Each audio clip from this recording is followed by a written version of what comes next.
আসসালামু আলাইকুম viewers 2019-20 BPL এর বরিশাল বুলসের হয়ে কোন কোন বিদেশি প্লেয়ারগুলো খেলবে তার সম্ভাব্য লিস্টগুলো দেখে নেওয়া যাক। তো টিউবারনি চ্যানেলের আজকের আয়োজন কোন কোন বিদেশি প্লেয়ারগুলো সম্ভাব্য খেলছে বরিশাল বুলসের হয়ে।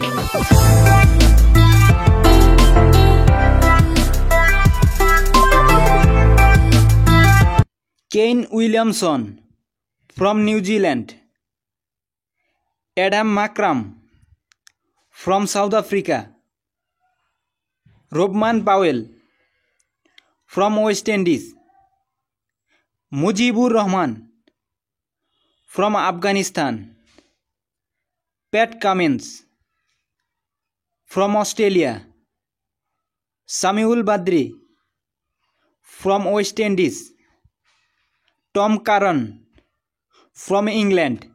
তো মূলত এই সকল বিদেশি প্লেয়ারগুলো সম্ভাব্য বরিশালে বুলসের হয়ে খেলবে।